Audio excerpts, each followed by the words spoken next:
All right, check it out, y'all. It is Wednesday night, 8:30 p.m. EST or EDT, however you want to say it.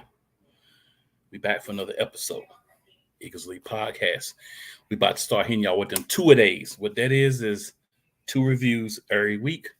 We're going to knock these things out, talk about these games. For some of the games, we'll be able to get some special guests to come on, talk those teams with us, give us some different insight from the other side. Some of them, you'll just get your favorites. Either way, it's going to be all good. But we know training camp is coming up soon, so we're going to definitely touch on the defensive side of the ball.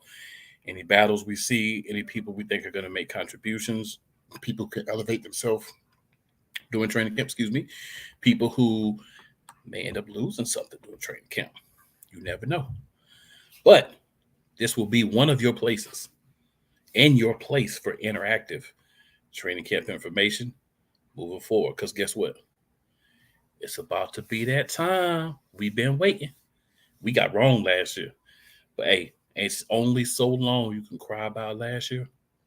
Let's go take it this year, shut everybody up.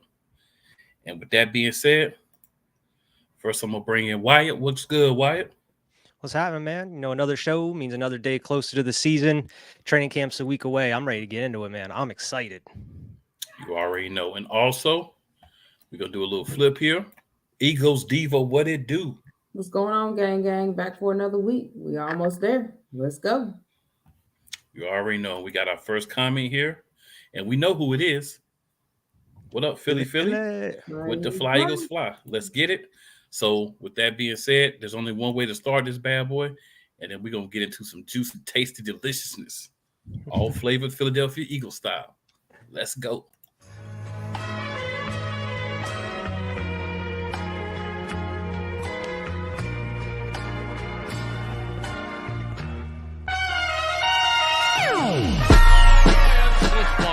The kick is away, and the kick is, it's gone! And the Eagles win! It's hard to come to South Philadelphia and leave here with the win. You just don't come to Philadelphia and leave here with the win. Eagles fans everywhere, this is for you. Let the celebration begin.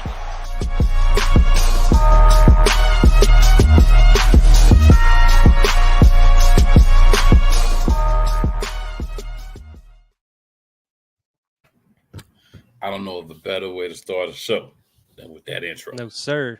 But hey, with that being said, it's time to jump into it. And y'all know how we start this thing off every week. Eagles updates. So this is a wide thing, but hey, we all got updates. So start us off. What we got popping off? Yeah, I mean, Fuji isn't here, but this one's for him because I know he's been talking about it when he's been on. Kelly Ringo has officially signed his rookie deal, confirming every single rookie has been officially signed now. I know Fuji's been worried about it. And I mean, a lot of people have been kind of wondering what's been going on, why it's been taking so long. But don't worry, it's been resolved. He's signed. And man, some of these videos that have been coming out of him training and practicing, dude looks so fast. He's lightning out there. I can't wait to see him out there on the field. Absolutely. I've been telling people, including Fuji, when he's on, just relax. Just relax. He's gonna sign. Like 4 of his boys are on the team. Like, just relax. Just relax. It sometimes takes time for the language. You got to get those little T's crossed and those I's dotted. But hey, just relax. It's done. So, Fuji, wherever you're at, sir, you can breathe now. You can relax. You can relate, and you can release. Just want to let you know. The next thing I have here is brand spanking new. We actually signed veteran O-lineman Dennis Kelly, who we actually ended up drafting, I believe, in 2012, from what I understand. Yep. But he is a swing tackle, so if we need him, he can, he's a plug-and-play offensive tackle there. So we got a Rod on Sensor to ask, are there any position battles for the Eagles? So there isn't a team in the league that there's not position battles for.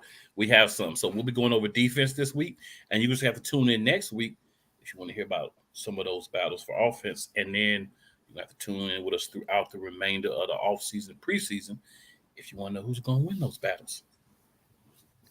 Yes, sir. Oh, yeah, I like Dennis Kelly, though. I remember Dennis Kelly back in the day.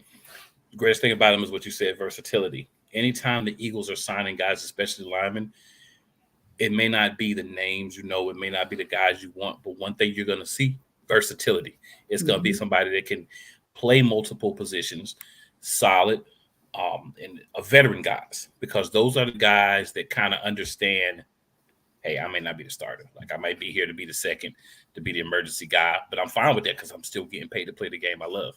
So a lot of times with the younger guys that aren't drafted by you, if they're not coming in and competing for that starting position, at least, sometimes you get a little unrest, a little unruly. But some of these guys are more veteran. They understand, hey, I may not be a starter in this league anymore. I may never have been a guy that could be a starter, but I can still play a valuable role for a team. And you got to have some of those guys in your locker room. So glad to see Dennis Kelly back, especially he'll be back for the Kelly Green Eagles season. Let's go. Yes, sir. Yeah, very fitting. What a coincidence. Absolutely. Any other updates or bits of information?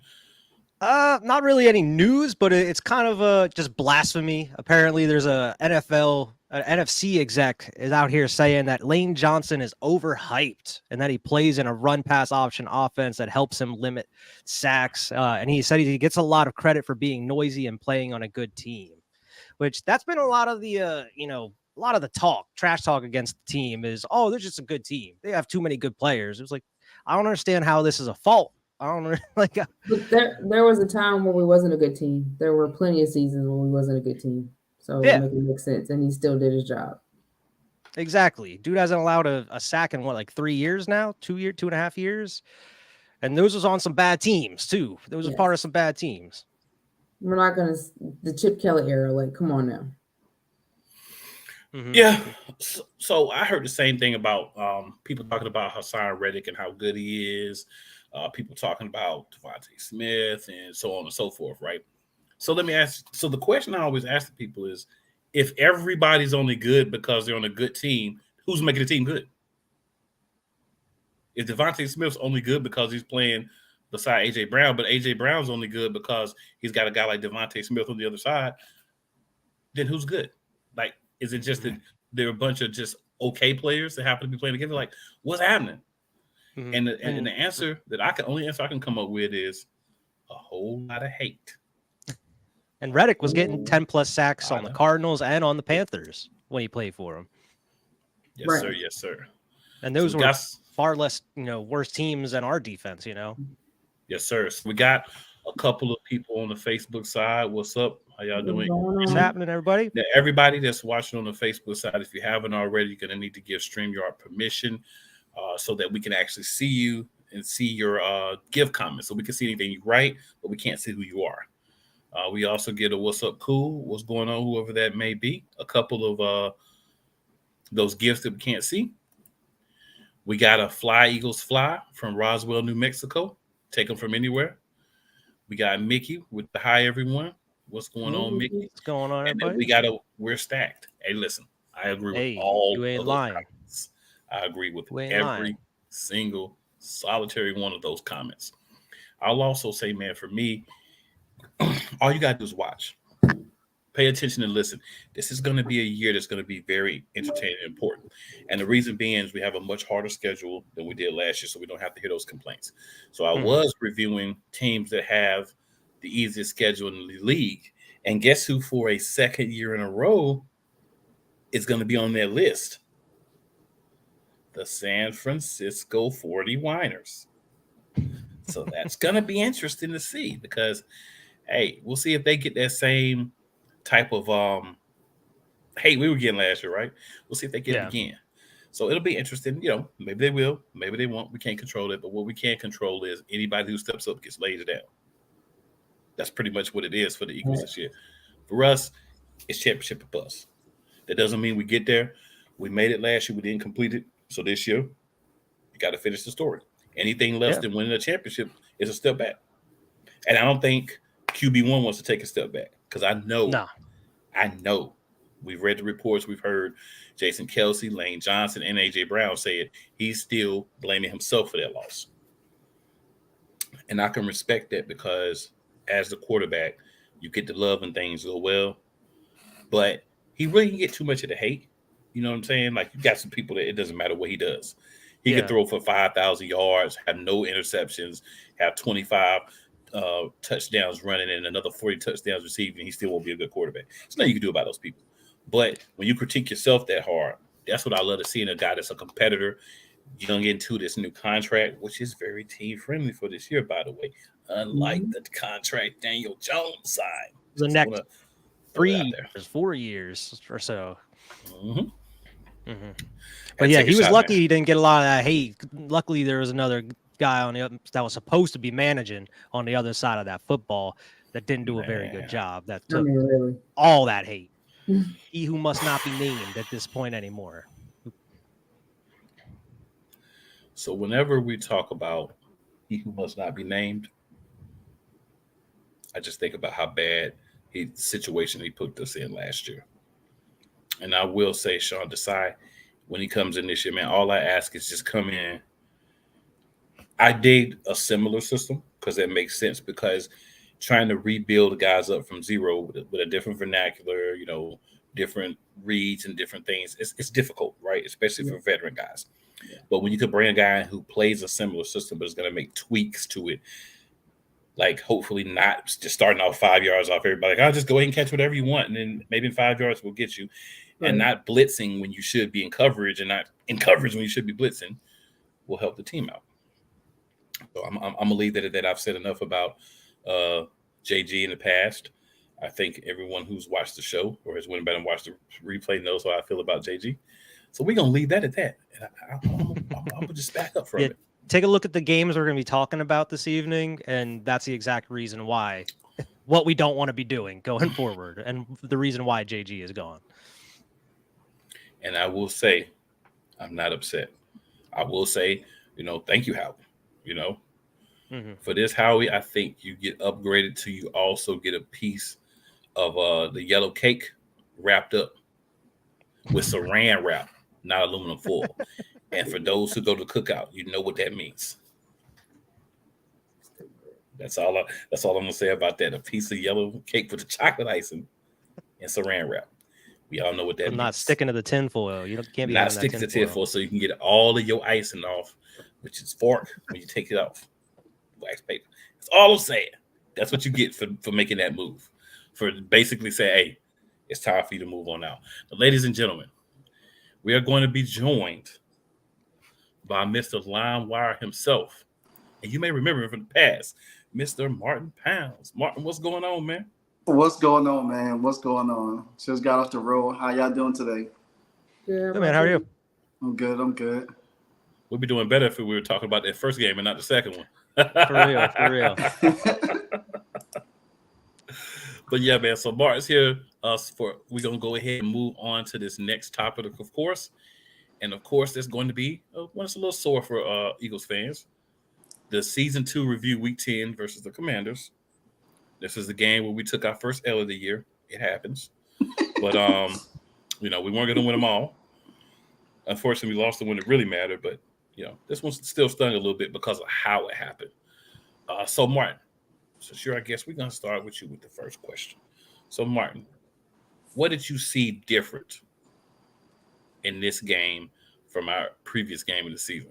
I know what I saw different. I'm going to talk about that, but what did you see different? The games that y'all played early in the season before y'all got to us, I distinctly seen that y'all had trouble stopping the run. Against the Houston Texans, they had that game against y'all. Even when I looked the game against the Colts, they had that game. And I wasn't sure about our team or how we were going to play. I knew with Heineke we would have had a chance. I just didn't know how effectively we was going to be able to execute against y'all. But I know that when we played y'all early in the season, we couldn't pass protect, and we had Carson Wentz. And so we had to change up some things. So we kind of like masked a lot of our offensive line protection, not allowing Heineke to sit in the pocket too long, and we started just running the ball. And what we did, we ran the ball, controlled the time of possession, kept y'all off the field, kept y'all off balance, not allowing y'all to really get in the rhythm, make Jalen Hurts do something different. get the. So. And we executed. We took the mistakes y'all made. We executed. We got turnovers. We eliminated turnovers on our part, and we won the game. We won in a battle. We just took it from the line of scrimmage, and that was the main key for me was the time of possession, the line of scrimmage. I dig it in. Coach Dante, what up, man? Appreciate you checking in with us as well. Coach. What's up, Dante? All right, so Eagles Diva. What are your opening thoughts on that particular matchup with the Commanders? That game was horrible. Defense was definitely horrible. Offense didn't play too good. We had 3 fumbles by 3 different players that game.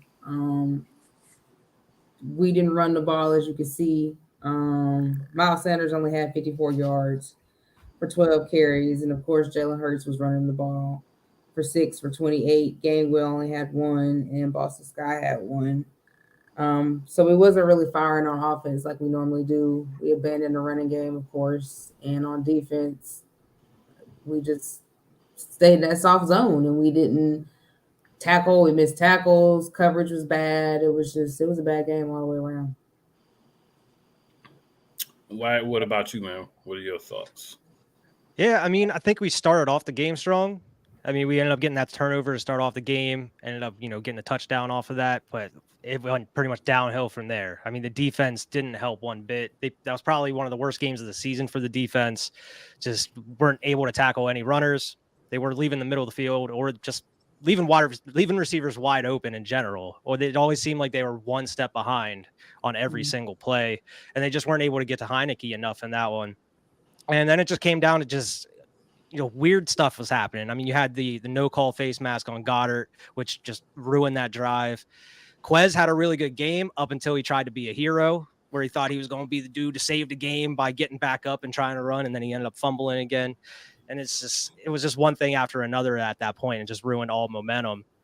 And then, of course, you had the roughing the passer call, which I don't know if you can even call that a call, but it is what it is. But that ended the game pretty much for it. But Eagles had it, I feel like, overall, but they just made too many mistakes. They just shot themselves in the foot. And I mean, Heineke played really well in that game. He was getting the ball out quick, finding open receivers.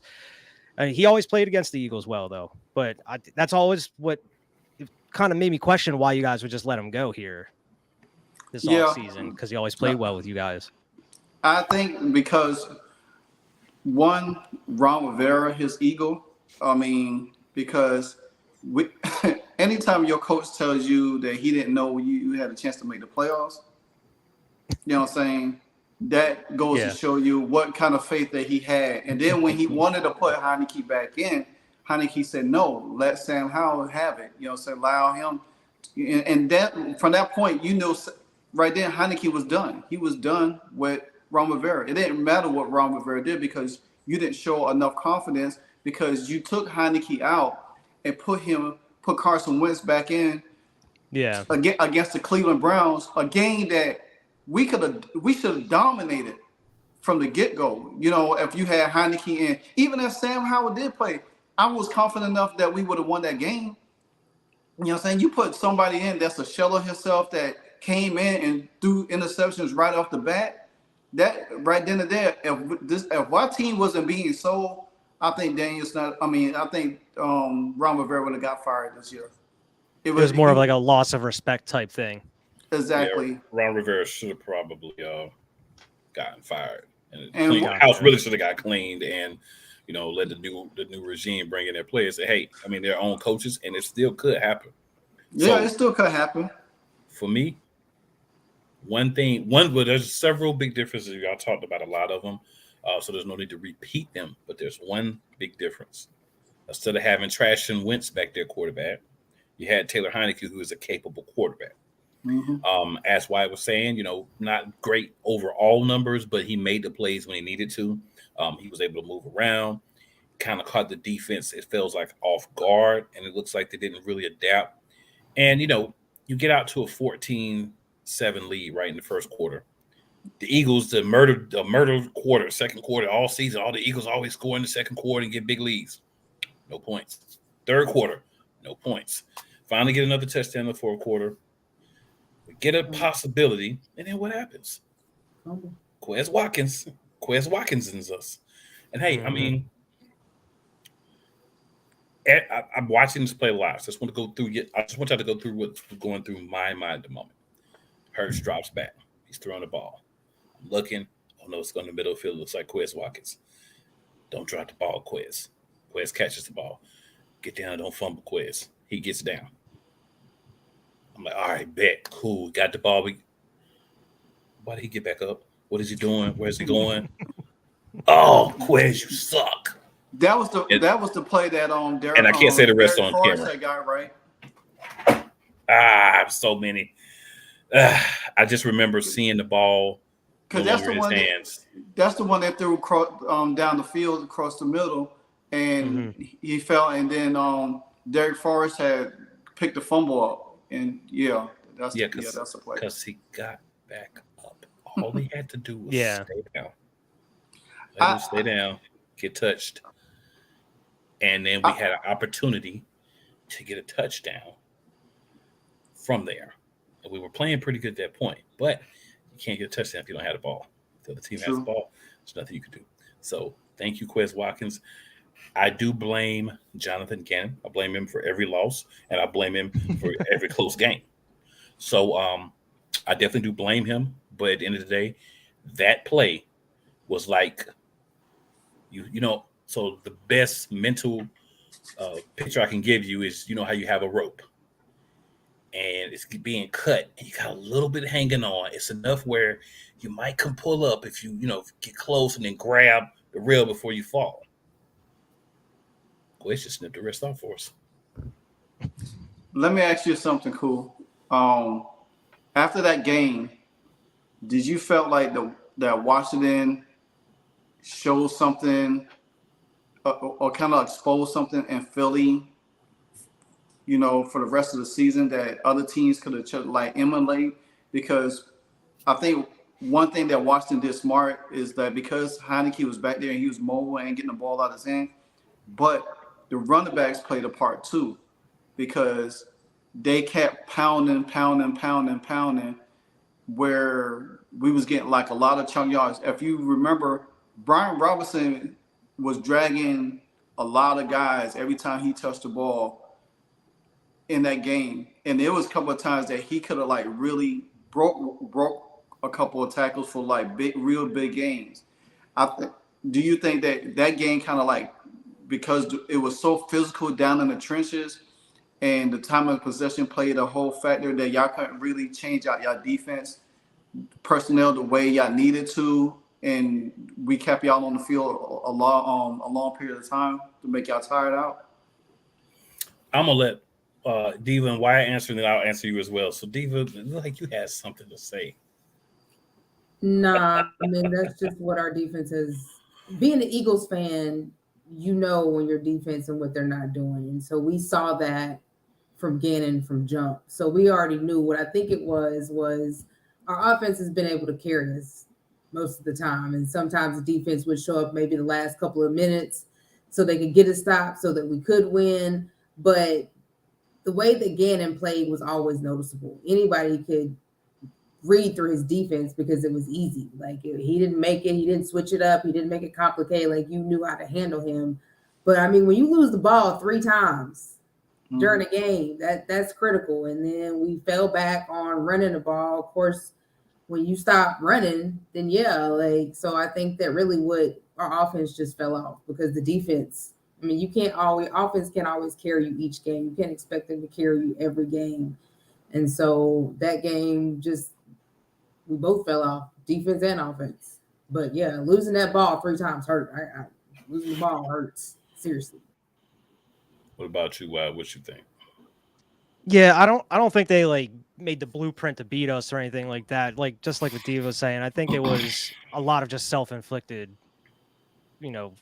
things that happened to us, like the Quez thing and the fumbles. It was just everything that we could have won this game if it wasn't for our own mistakes. I mean, obviously Heineke was slicing and dicing. they were running all over us, but we were still in that game. If we weren't making those mistakes, we would have been in it until the very end. And it could have came down to that last second, like who's going to score, whether it would be Washington that had the ball or Philly. I think it would have came down to the end regardless like that. But I mean, those fumbles definitely don't help. And you're not getting 3 fumbles every game from the Eagles. Yeah. So I'll say it did give a blueprint, but it was an unfollowable blueprint. The blueprint is get the Eagles to turn the ball over multiple times, attack the middle of the defense when they don't have their big guy there, and get Hurts to somehow play off of his game without really over pressuring him.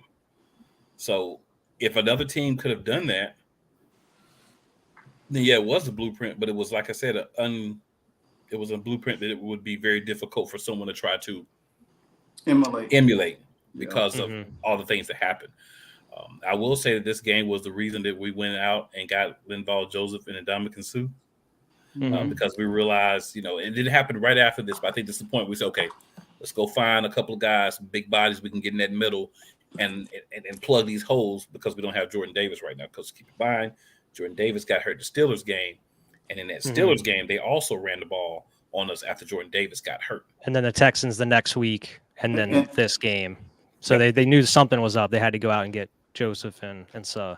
Yeah, and that's why I kind of reference back early on, because of the Texans and the Colts game, and then Washington just capitalized on what they couldn't do, because they was not, they didn't have I would say the personnel like us, even though we was coming together, because we had some offensive pieces here and there. But like I said, our offensive line was so bad in pass protection, because the first game when we played against y'all, I mean, y'all almost had like 12 sacks in that game, because y'all was knocking Carson Wentz all over the place and pushing the pocket in. So we had to change up some things. And I mean, like I said, the game was tight until the turnovers.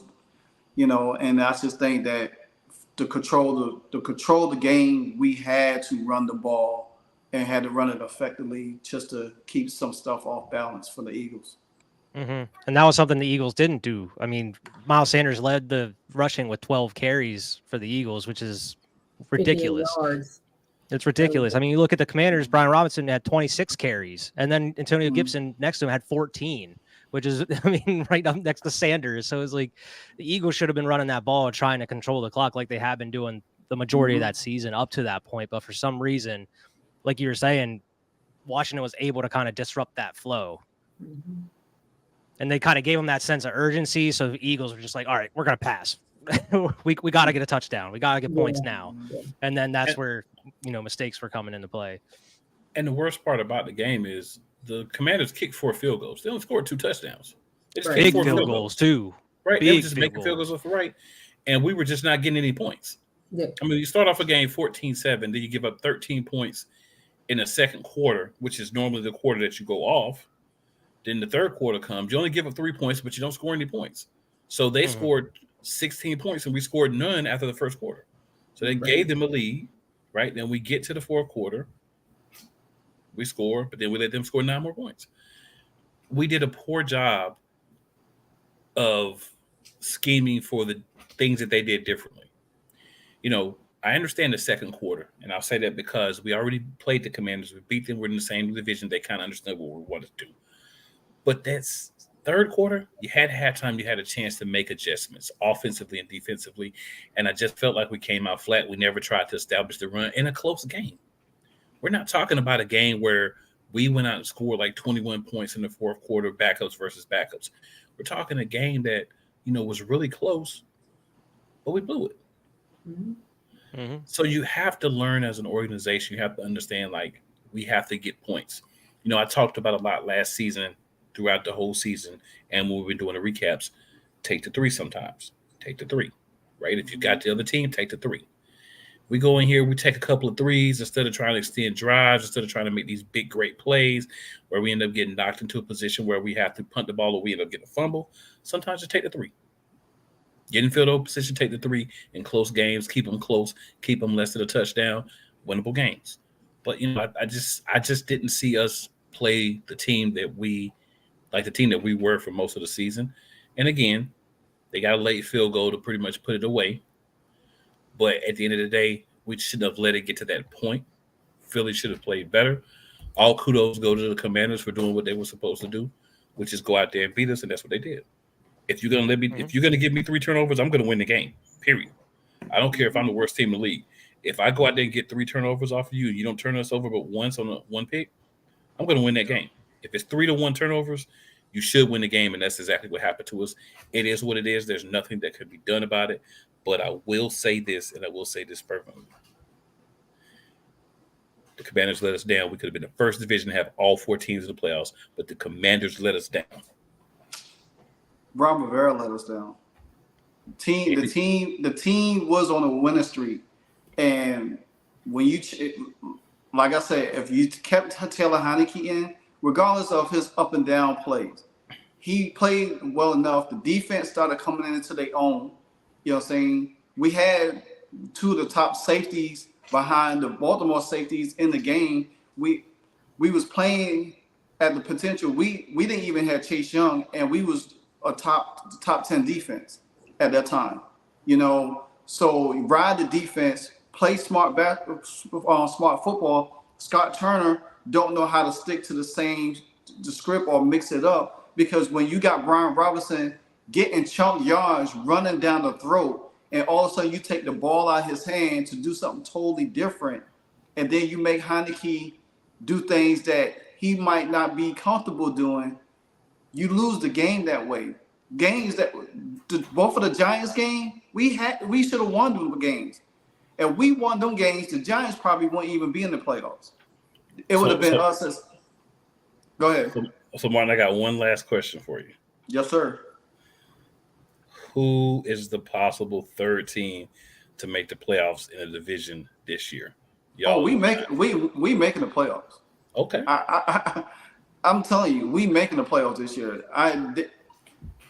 With Eric Bieniemy over there, there's no way in God's green earth, and you could quote me on this today, that we not make the playoff. If we don't make the playoff, everybody got to get fired. Everybody. I just don't see us not making the playoffs. I just don't. I mean, it's just the talent that we got on that team, and the way we draft the guys that we have, and the way Eric Bieniemy know how to move pieces and get the best out of his players. I just don't see it. And I'm glad Ron Rivera allowing him to run the offense. He don't have nothing to do with it. Allow him to run the offense. That's something that he didn't allow Scott Turner to do. Scott Turner wasn't a great offensive coordinator. He just wasn't. He just didn't. When you have good success, you don't keep it, and then all of a sudden you change it, and then you put your team in a bad situation. You know, especially when your team was already struggling and had limitations as it is. You know, we could have been in the playoffs. We could have been 3 games. 3 games we should have won: the Giants game and the Browns game. I didn't even care about the Dallas game at our last season, because Dallas didn't have nothing to play for. They was already in the playoffs. So that game really didn't really matter to me. It just, all it did is just to showcase Sam Howell. If you wanted to do that, put him in the Browns game. That would have made more sense than anything. So, and then when we played the 49ers, we had a chance to beat the 49ers in that game. But you know what? Guess what happened? What? You didn't. Man, whatever. So, but all sense of purpose, this is a new year, and I like the recap. I like this recap like that. I like that. That's pretty good. I'm excited about my team. As you know, I will be up in Ashburn next week for training camp, so I will be there. Nice. Fair enough. So, hi, Katie. Our favorite games for this coming season. We'll touch on that in a few minutes for you. But before we do, we're gonna let Martin get out of here. Appreciate you hopping on and giving us a little no problem. little razzle for the AL. no problem. Cool. Anything for you, my man. You know I come through for you. And nice to meet you. That. I forgot your name up the top. Eagles deal. Nice to meet you. Great insight on the Eagles. I love that passion. because half of my family is Eagles fans, and my sister and my brother-in-law is Dallas Cowboy fans. So I get it all over the place. So we're gonna need you to let the fam know to come check us out. Yeah, for real. Now, why would I do people. that?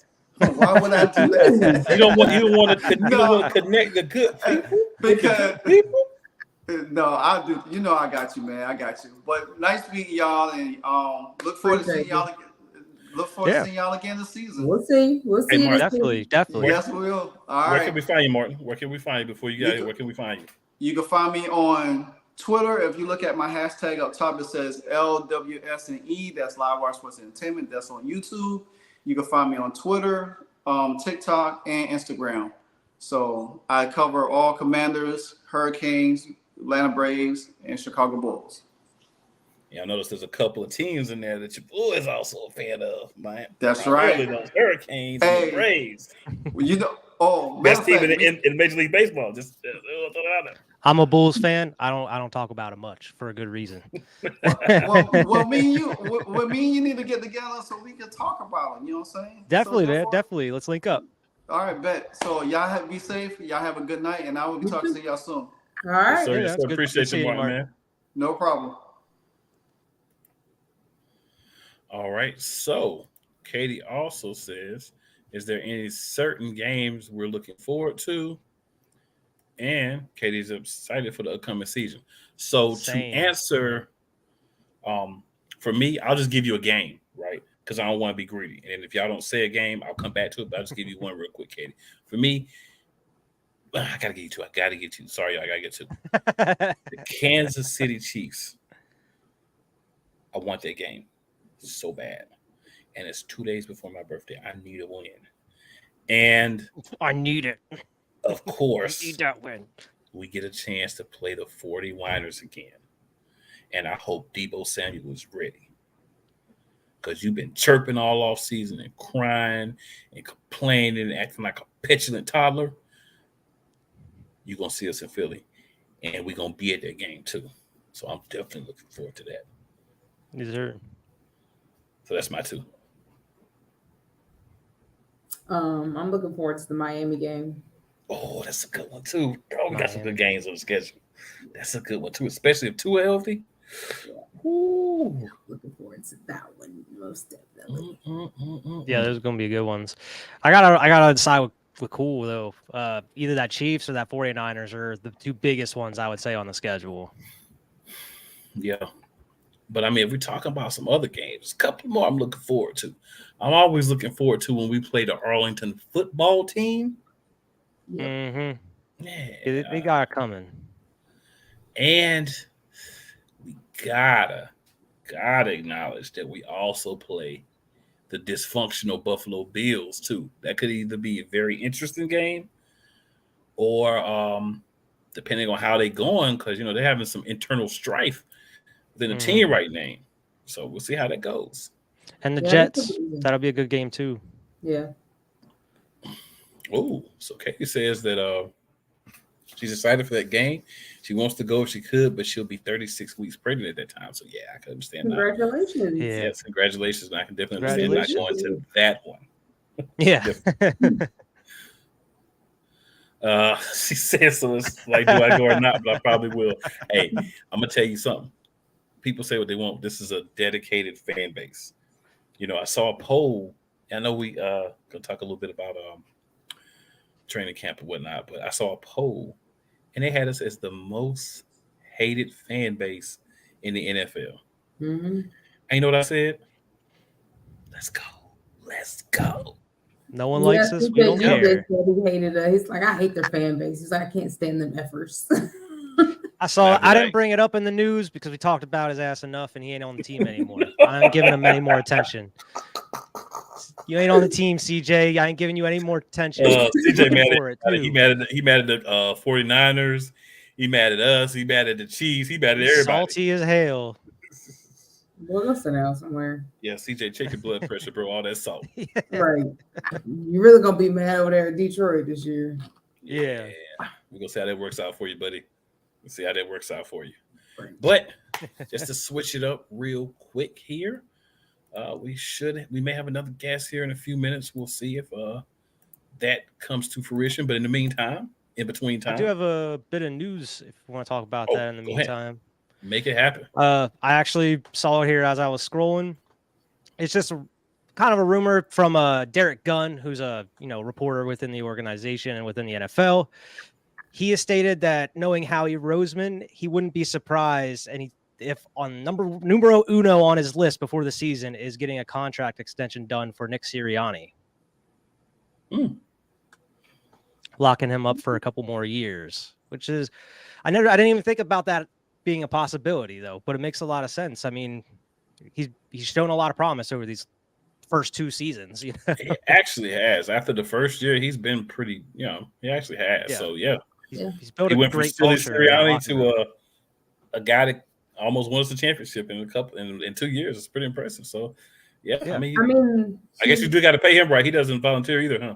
I mean, yeah, you got to pay him because that team, that locker room is family. It's not just a team; it's family with him, and he goes hard for all his players. Like Nick will jack you up about his players now. So exactly. Might as well.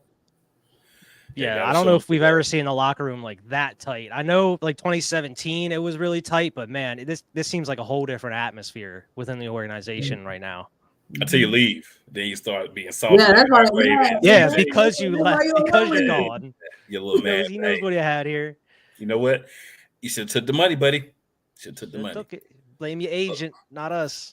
Got another guest here, guys. But before we get him on, talk a little Colts football here. A couple of more comments from Katie. She says, honestly, by the time the game rolls around, she'll probably think differently. Yeah, those games are deep in the season. You got some time. Yeah, and also the stadium probably won't be the most comfortable thing.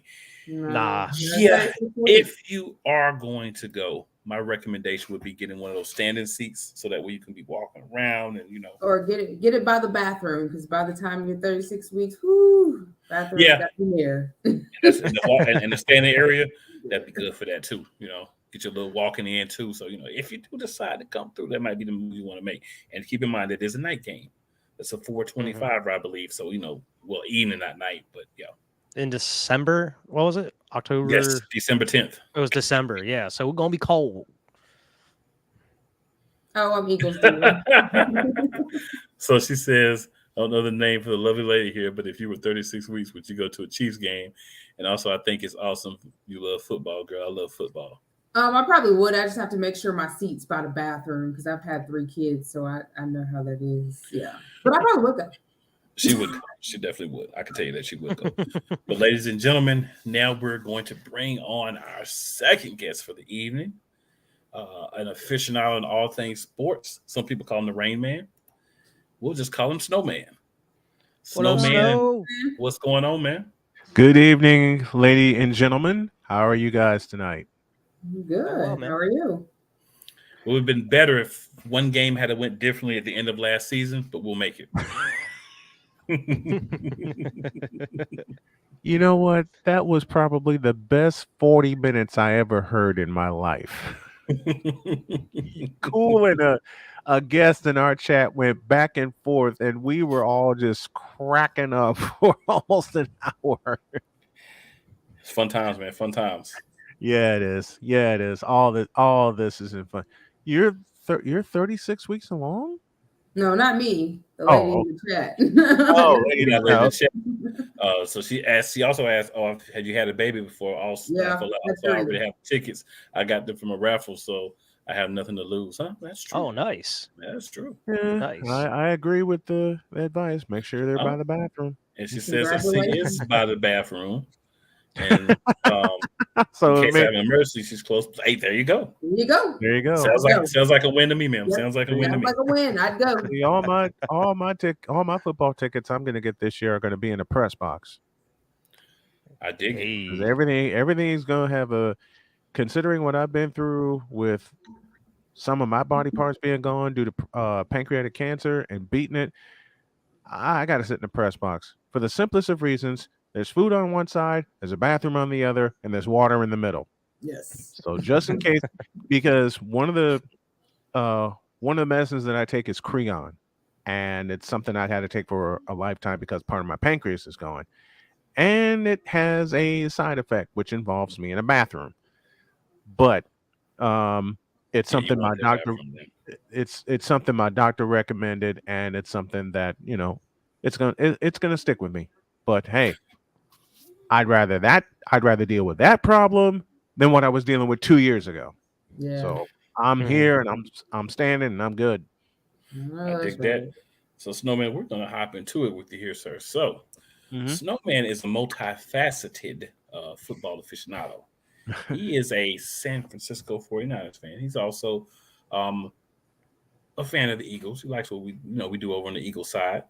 But Just a minute. But he just a minute. also, he's got a little something for us, y'all. Before you go any further, He's got a I little treat must for us, y'all. I must greet you guys properly.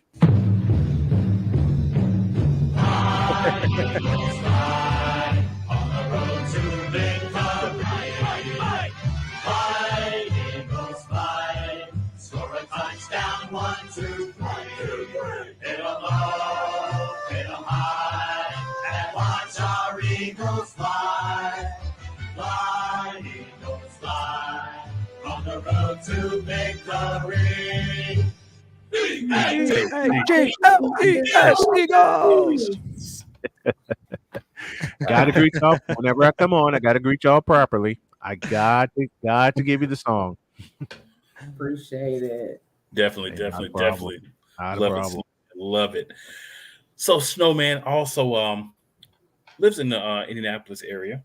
So he's a little bit of aficionado about the Colts as well. You know how those things go. You live in a different city.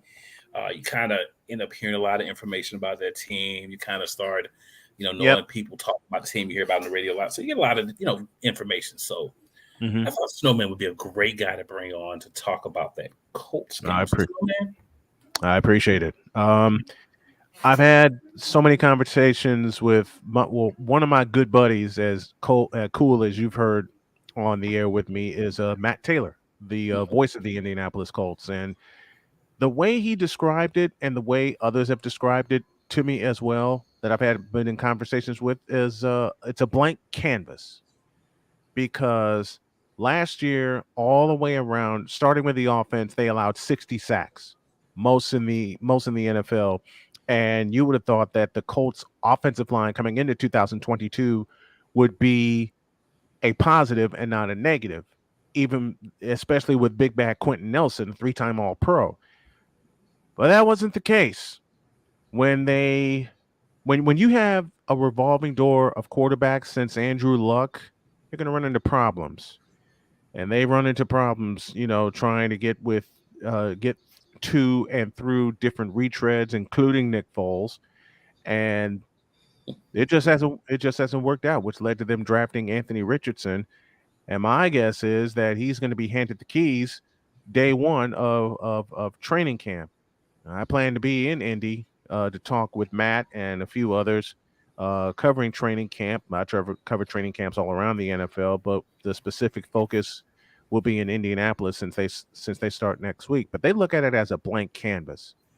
They're very high on Anthony Richardson, but they also know, as you guys know very well, the game is won up front. And the offensive line must step up, period. yeah, Because when you're yeah. when you're The playing, thing is, if they're going to give the keys to Anthony Richardson, right, Mhm. he's going to wreck the Ferrari. That's what's honestly going to happen. He's going to wreck the Ferrari, Not and they're going so to have to fast. use. They're going to have to get Not the insurance in I order know. to get that car And the fixed. insurance for the Colts wears number 28 in Jonathan Taylor. There are some things that Richardson brings to the table, like the ability to scramble. But at the same time, the insurance policy for the Colts on offense wears number 28. And 2 years ago, as y'all remember, he led the league in rushing. And last year, he didn't play the last 6 games due to an injury. It starts up front for the Colts. They have to get a cohesive set of offensive lines, because you got to have some depth on the offensive lines. You absolutely Yeah, I have. mean, you're here with 3 Eagles fans. Do you really need to tell us or our fan base that you got Oh, to have I a already strong know. offensive line? I already know. I mean, you're So talking was about good with that. you're talking about the leader of the band in Jason Kelsey leading that offensive line. But Yeah. but again, to stress a point, that's where it begins for the Colts with this blank canvas. Yeah, I mean, it better begin there if they want to ever compete. It better begin there. Yeah, and it needs to. It absolutely needs to. Yep. So take us back to the Eagles Colts game on last season.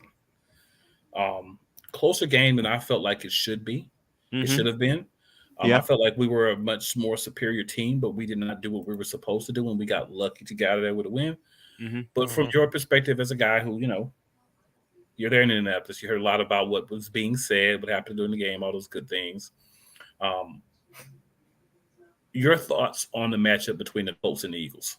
3 fourth quarter sacks will doom you every time.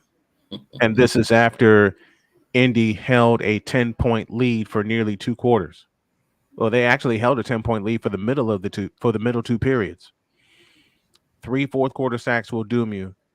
And you give Jalen Hurts and that offense enough time to make plays, they'll make plays. And that's exactly what happened.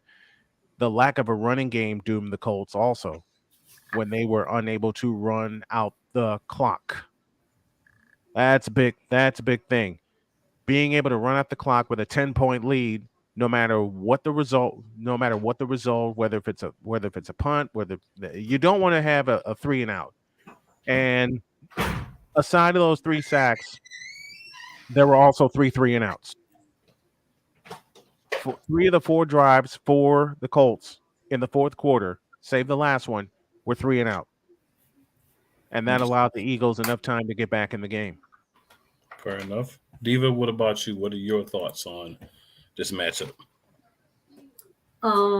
This matchup was horrible. I mean, when they scored the first quarter, second quarter when he scored, third quarter, I think we scored a field goal.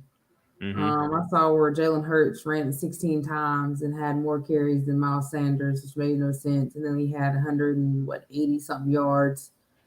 On top of, once again, we had 2 fumbles in red zone. We was 1 for 2. So there you go. I mean, offense was horrible. And then, of course, we know defense didn't, they kind of showed up. They did show up a little bit because the offense was not going at all. But that turnover the ball hurts, man. And why Jalen Hurts is running the ball that many times, I don't know, because he should not be running. Turnovers will kill you every time. Doesn't matter if you're Jalen Hurts or Steve Young or whomever. Doesn't matter if you can run the ball as a quarterback. If you turn the ball over, the other team will capitalize. Therein lies another big difference. Eagles coughed the ball up twice. Colts only got 3 points. Yep. Therein lies. Yep. Therein lies the biggest issue. Therein lies the biggest issue from that game. You get 2 turnovers, and both of them occurred in Eagles territory, and the Colts only got 3 points. Thank you, Colts. We appreciate you. Wyatt, your thoughts on this Colts game, sir? Yeah, I mean, it seemed like at least the offense was still fatigued or something from the Washington game, because they went in just looking tired. They were not able to get any momentum. This was the only game during the course of the season so far that they only put 3 points up in the first half. Like we talked about, it's a bloodbath usually every second quarter going through these games up to this point. It is. But just for some reason, this offense just could not get anything going. The defense were giving up decent field position for the most part in that first half, but they were able to kind of settle in that second half. But that offense was still kind of struggling. What kind of really saved us towards the end there was that, I don't know if it was set up to be that way, but that Miles Sanders pass interference that they had Miles Sanders just go straight down along that sideline and, draw the pass interference. I don't know if they drew it up that way. It was supposed to be like that, but that definitely helped in that drive where Jalen Hurts had to use his legs. Like Diva said, way more than he had to in this game. Yeah. You should not be running your quarterback 16 times when you have 3 other running backs who could be doing that for you. Who could easily run the ball 20 times. Right. So easily run the ball 20 times. The killer was Hurts ran the ball 16 times. Sanders, Scott, and Gainwell ran the ball 17 times together. Combined. combined. That's a problem. That's Yes. a problem for the That's a play problem. calling. That's So a huge problem. That's a huge y'all problem know because you're every using up your best weapon too early. every Yeah. week I talk about Jonathan Gannon.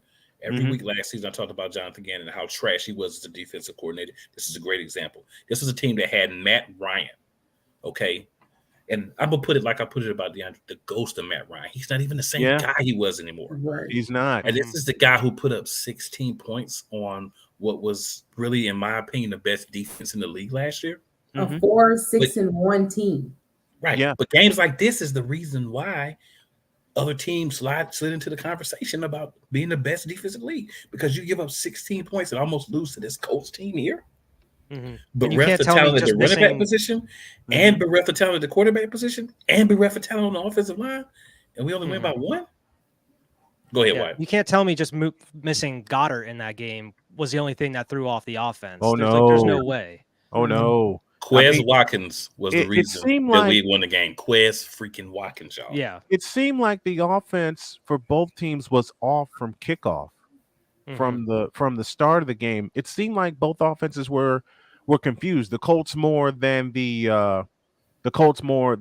Eagles were confused on offense because, as you said, Cool, they were bereft of a running back. We were bereft of Jonathan Taylor. Well, And remember, having you actually still had Taylor for this game.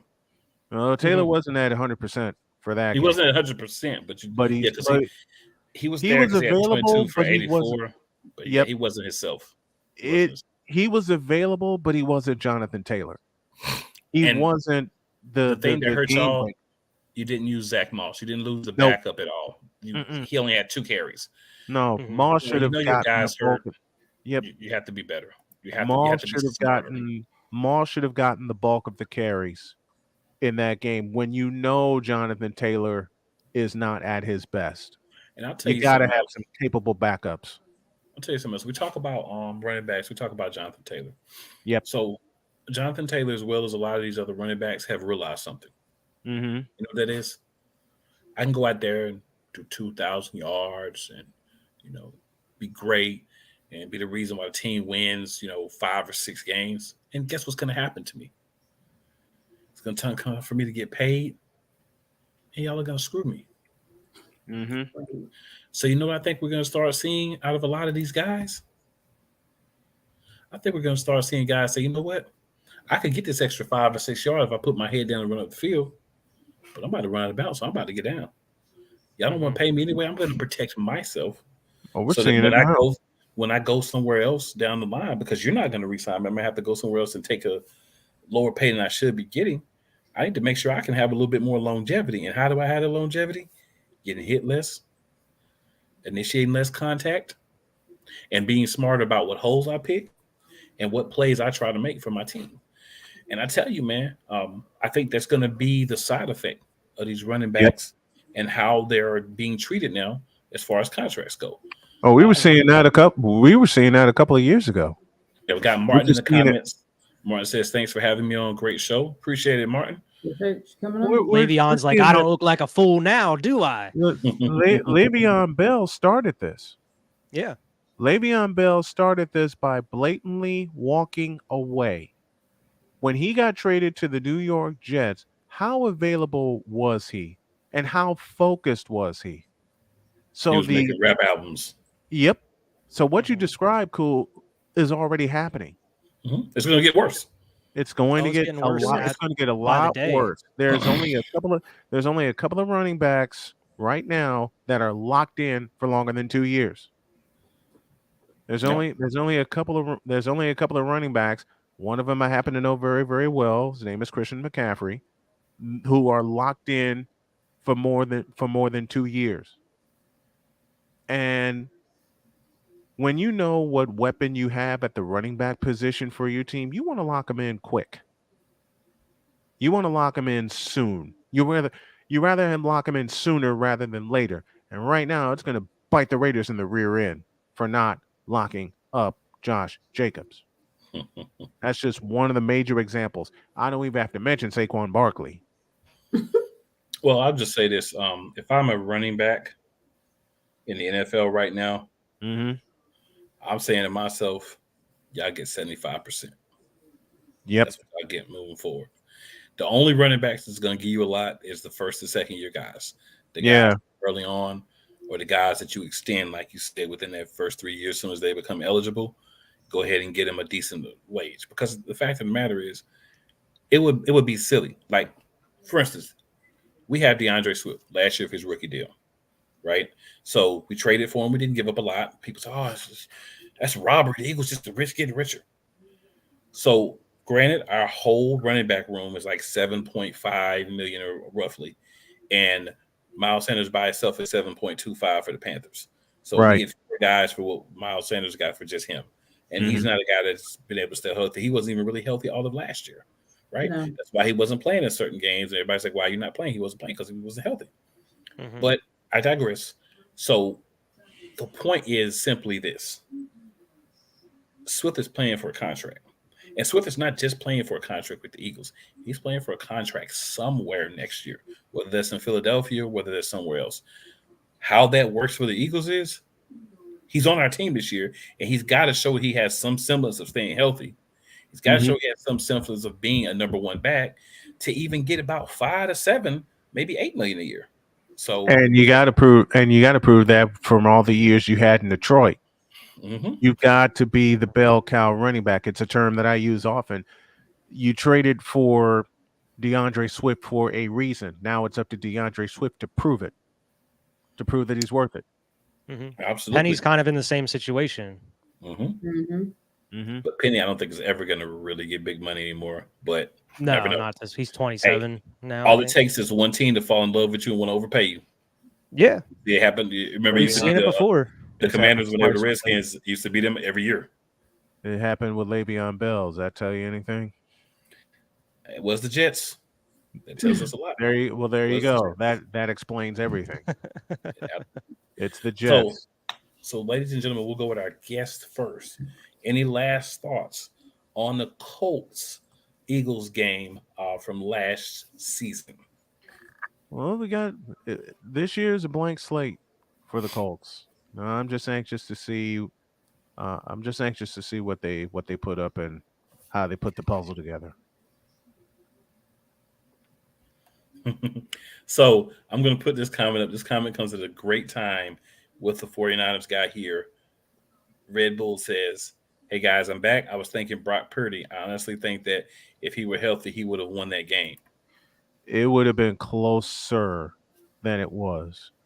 Because as soon as Hassan Reddick, and I got all the love in the world for Hassan Reddick, made that incredible play on Brock Purdy, I looked at my wife, Jody, she looked at me, and we both said at the same time, game over. Because the Eagles were ready to play defensively, and they got on the board first, and they chopped the hell out of Brock Purdy. But I will leave y'all with this. It'll be a repeat of this past NFC Championship. Only thing to determine if we got to go back to South Philly or if y'all got to come to Santa Clara. That's the only thing that's to be determined. Book it. Because I wouldn't be surprised. Listen, how can you be? I've asked this question a lot. Cool's brought it up.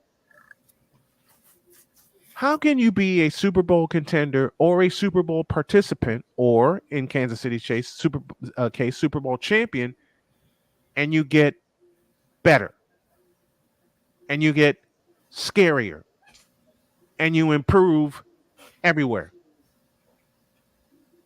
That's what those 3 teams did. They got better. And you know what's scary? The 49ers will still be the wild card because we don't know the quarterback situation, but everyone wants to put down Sam Darnold. But Sam Darnold's got something now in Frisco that he never had. Weapons.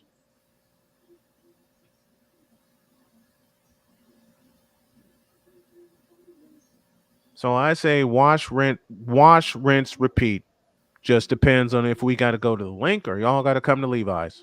That's it. That's it. Because nobody else in the NFC will touch either the Philadelphia Eagles or the San Francisco 49ers, period. Ain't no way. Hey, Sam, that's where you're wrong, sir. There's always one team that you forget about, sir. And they've already won the Super Bowl. You know, Oh, well, I'm talking NFC only. I'm talking NFC only too. There's one team with a delusional fan base. Here, never mind. They've already won the Super Bowl this year. You mean the moronic Republic of Cowboy Nation? Yeah, we like to refer to them words of my friend affectionately as Victor? the Arlington football team, but you know that works too. Arlington football team works too. But see, I may as well throw the grenade. They got nothing coming. They got nothing. They have not a thing coming. I can name. I won't do it here because it'll take up too much time. I can name about 100 reasons why you can't trust them. In or out of the division. Besides, they come to us in week 5 and we get to. I can't say it the way I want to say it. Let's just say this is the verbalization of taking gasoline and then throwing a match. Yeah. And then just standing there and seeing what happens. That's what I really was doing, guys. I commend Snowman for not taking the bait. Great job. You know I wanted to. you know I wanted to. Okay. It's like I said, the moronic Republic of Cowboy Nation, or as you say best, Mr. McCain, the Arlington football team. I think I'm gonna start using that until they actually prove something. Hey, you've been using it for a while, sir. We get to see. Listen, my 49ers get to see him in week 5, and we get to sock him in the mouth again in our house in Santa Clara. I'm fine. Yeah, we see him every year. So Twice. Just kick their asses twice, will you please? That's what I would like to see happen. Put the rest of the NFC East out of our misery, even though I follow the NFC West more. Put the NFC East out, put them out of their misery, and just kick their asses twice, please. That would definitely be the goal. So that would definitely be the goal. And we'll do y'all a favor and pound them into the dirt October 8th in Santa Clara. We will help y'all. We will help y'all along and lay the foundation for both of us, for both our teams to clash in January. All we got to do, y'all beat them twice, we beat them once, we're good. All right? This is facts. So, Diva, any other thoughts on the Colts game? We did get a little bit off topic, but whenever you have Snowman on, you always go off the rails. That's part of the process. No, I don't got no more thoughts. It's just part of the process. It's part of the process. If you don't go off the rails, then you're off the rails. Then people will think something's wrong with me if I don't go off the rails. And Wyatt, any final thoughts on the Colts game for you, sir? Nah, man, I'm good. All right. So, Snowman, before you get out of here with us, sir, let everybody know where they can find you. All right. Snowman Multimedia on YouTube is where you can find me. It's where all of my shows are. And you can also check me out on snowmanmultimediasports.com.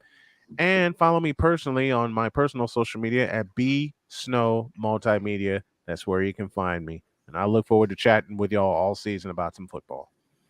Absolutely, sir. Definitely. Appreciate you, man. And we may have you back for that 49ers game. You got to get somebody that won't be crying the whole time. Yeah, I know, right? I ain't going to be crying because I'm looking forward to it, man. Fair enough. Look, all right, man. We get to see y'all twice. We get to see you once in November in South Philly, and we get to see you another time at the end of January. I'm cool. Hey, we'll do our best to do our jobs and make sure y'all do y'all's. Right. Done. All right, good sir. Thank you. Good seeing you, Snowman. I appreciate it. Thank you. All right, so guys, a few more minutes here. You know, we got to get a little bit into this defense for training camp. So I'll start off with a simple question. Any specific position come to mind? Any specific players come to mind that you feel like are going to be kind of in a battle here for their roster position in training camp, either as a starter or a backup on the defensive side of the ball? I know it's not as much on defense because a lot of those battles are going to be on offense, but there may be a couple.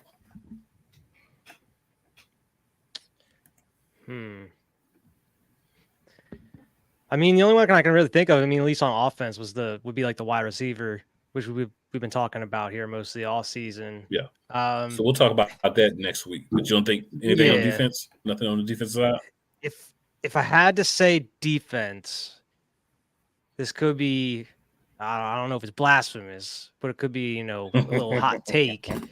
But maybe Avonte Maddox and old Kelly Ringo, if he goes out there and shows some stuff, maybe he can slide in at that corner position. Okay. So I'll give you one. I'll give you a 3-way. So we've got Sidney Brown, 3rd round pick, right? We've got Terrell Edmonds and we've got Reed Blankenship starting at safety. We've got Sidney Brown sitting there as the next guy. If Sidney Brown goes out and has a great camp, a tremendous camp, could there be a possibility that either Terrell Edmonds or maybe Reed Blankenship lose their starting job? Not play at all, but maybe one of them lose their starting position. Also, I love what you said about the nickelback. I think I'd love to throw Greedy Williams in there as well. Greedy Williams. Yeah, because great skills, just injury prone. So maybe gets with a different team, fresh start. See how things go with him there. Also, there's been a lot of talk at defensive end, right? So right now at defensive end, we've got Brandon Graham and Josh Sweat. Interestingly enough, neither one of those names are Derek Barnett. So what happens there? Derek Barnett is second. Yep. But he's on the bench now. So can he come in, maybe outperform an older Brandon Graham? Maybe slide that starting role in? Maybe, He's going to have to do something. If he wants to stay on the team, he's going to have to do something. Exactly.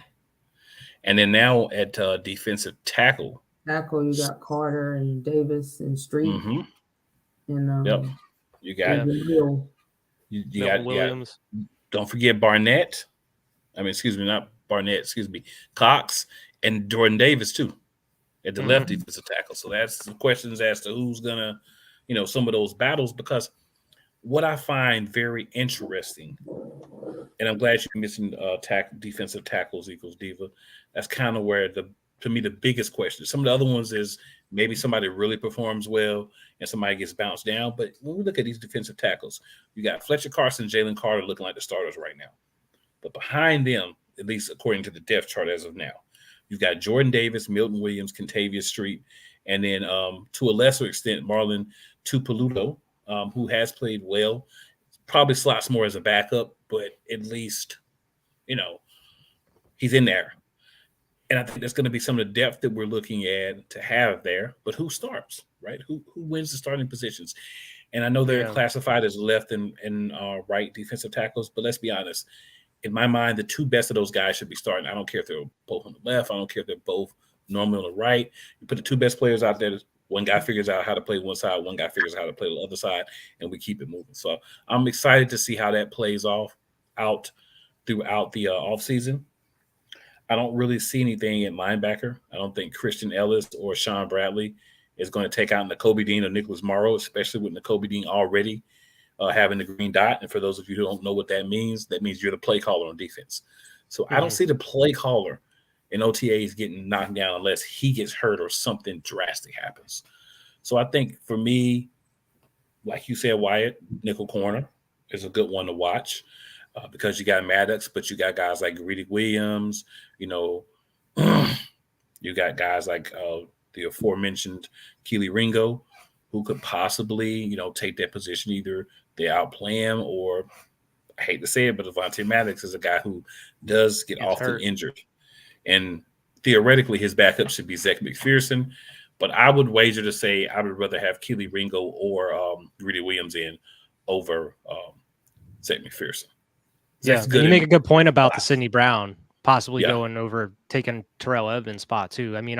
Terrell Edmonds played well with Pittsburgh, but who knows what he's going to be like in this scheme under Desai? Who knows?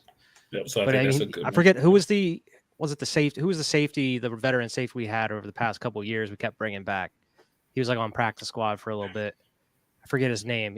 I feel like it kind of reminds me of that signing a little bit. I know you're talking about. I can't remember his name now, but I know who you're talking about. We had him just last year on the practice squad.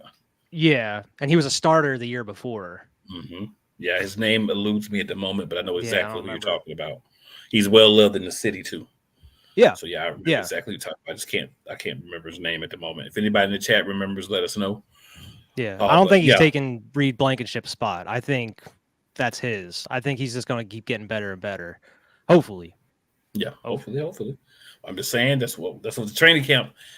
Same with Milt Williams. I mean, I don't know if he's going to end up getting that starting spot, but he's been consistently getting better each season. I think he's going to take a big step here, especially with Javon Hargrave out. Somebody's going to have to step up on those rotations. Mm-hmm. Yeah, definitely, man. Definitely.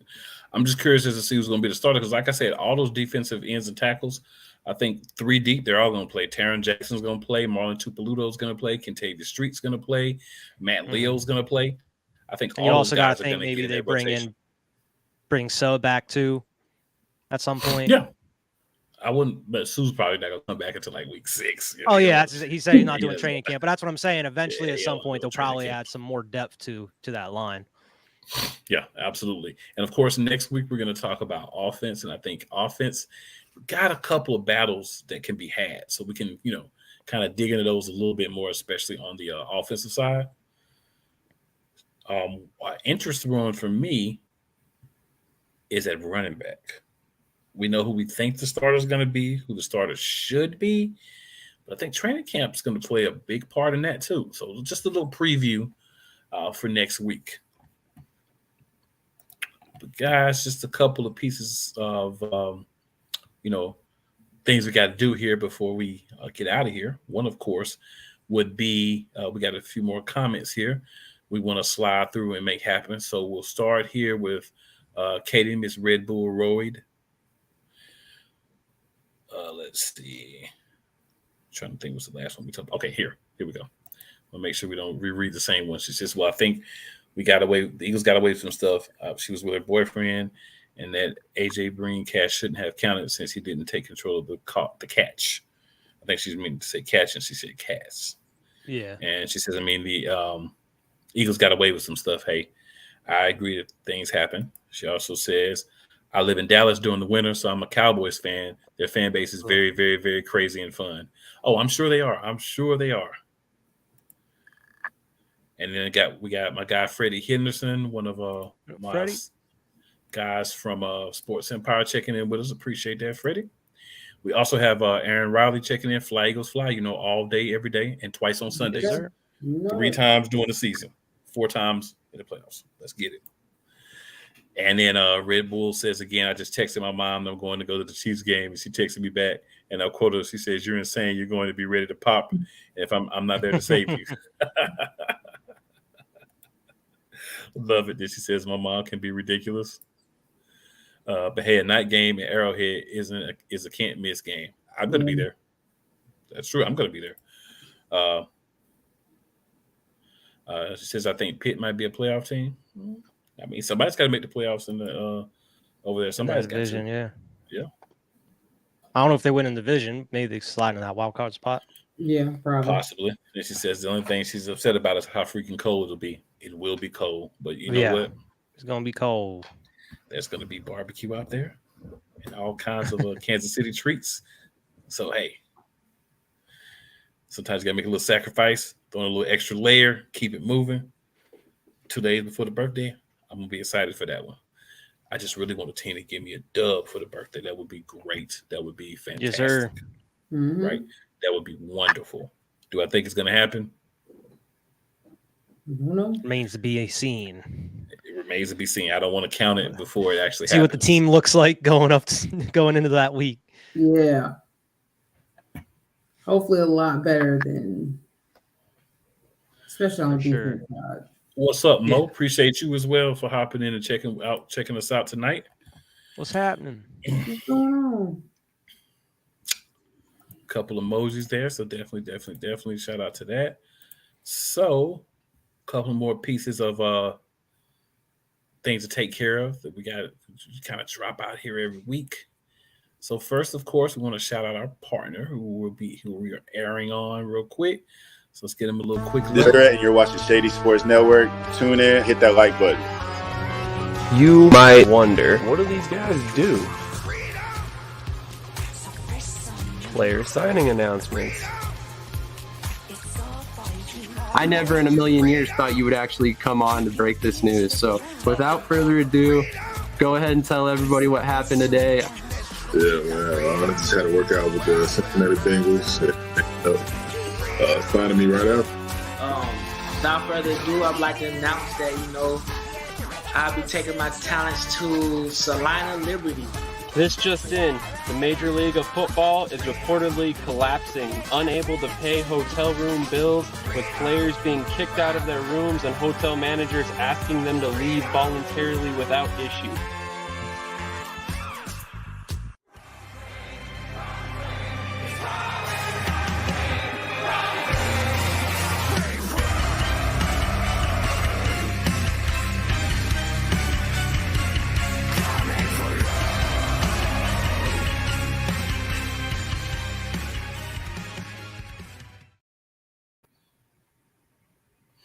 All right, then we got a couple more comments here. We got Red Bull says, thanks for the live stream. I'll hop on soon. Y'all have a great night and bye.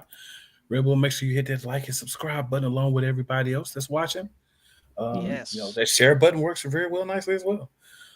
So, we got to end every show with a Fly Eagles Fly. Hashtag be elite. And, just one other thing that I want everyone to remember. Philadelphia Eagles are going back to and winning the Super Bowl this year. Because that's the bottom line. Because Stone Cold said so. What? And if you have a problem with that. And if you're not down with that, Philly's got 2 words for you. And with that being said, it's time for us to head on out for the night. But again, just another Fly Eagles Fly, another hashtag be elite. Make sure you join us next week. We'll be covered in the next 2 games. We'll hopefully have some more wonderful gentlemen on or ladies to talk some Philadelphia Eagles football with us.